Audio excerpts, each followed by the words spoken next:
Gaza ceasefire reaches critical moment after Qatar discovers everyone still hates each other. In a development that shocked exactly 0 people who have ever opened a Bible, a history book, or a group chat with more than 3 cousins, mediators in Qatar announced Friday that the Gaza ceasefire is now teetering on a critical moment.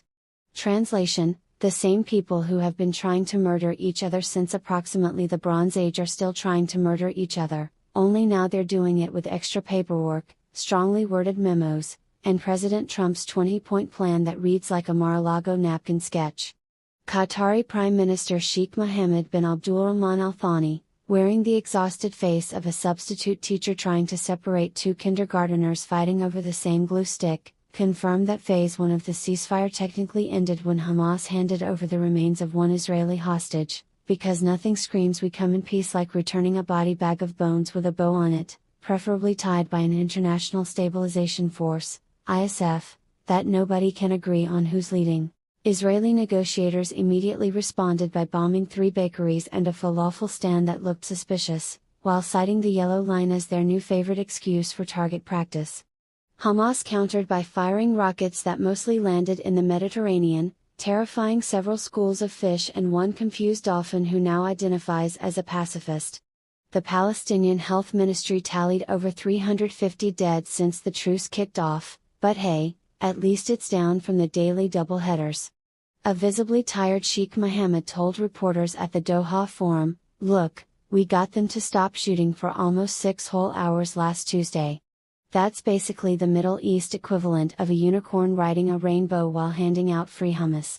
Now we just need Trump to appoint that oversight body he promised, personally, of course, because who else could turn a ceasefire into a reality TV spin-off?" When asked about Phase 2, the part where everybody supposedly lives happily ever after with a shiny new technocratic government, Hamas disarmed like it's a bad magic trick, and Israeli forces finally pack up for Falafel Fridays back home, the Prime Minister laughed so hard he needed oxygen.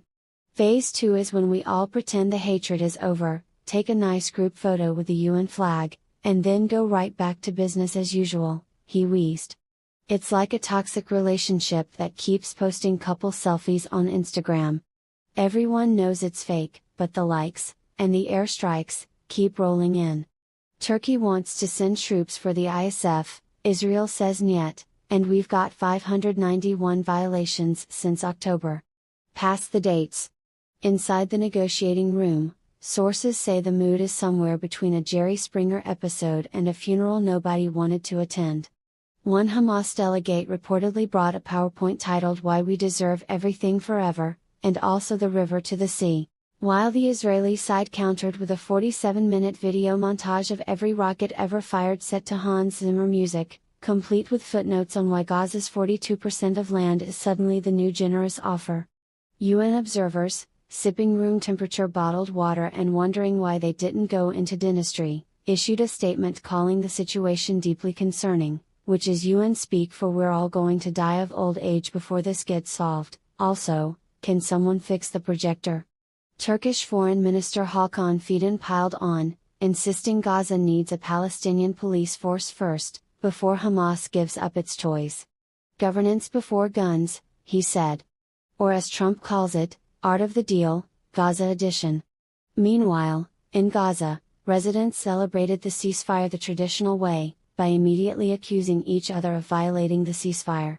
Social media influencers posted selfies with rubble captioned #ceasefire vibes #yellow line problems, while aid trucks played a real-life game of Grand Theft Auto just trying to reach hospitals, only 20% making it through, per the UN, because nothing says humanitarian pause like a blockade with extra checkpoints.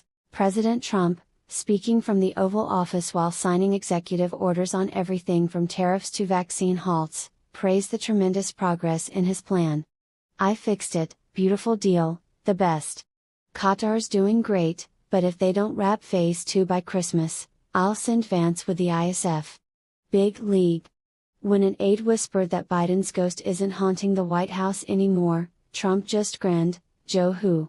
Fake news. Benjamin Netanyahu released a statement saying Israel will agree to peace as soon as pigs fly, hell freezes over, and the New York Times prints a correction, "Oh, and no Turkish troops, ever. Hamas responded with a TikTok dance routine titled From the River to the Sea but Make It Ironic, featuring cameos from confused dolphins. Qatari mediators have scheduled an emergency ice cream break for Sunday, followed by another critical moment on Monday. Fingers crossed it doesn't melt faster than the truce. Truly, we are living in the end times, or at least the end of everyone's patience. God bless the hummus, and the hostages.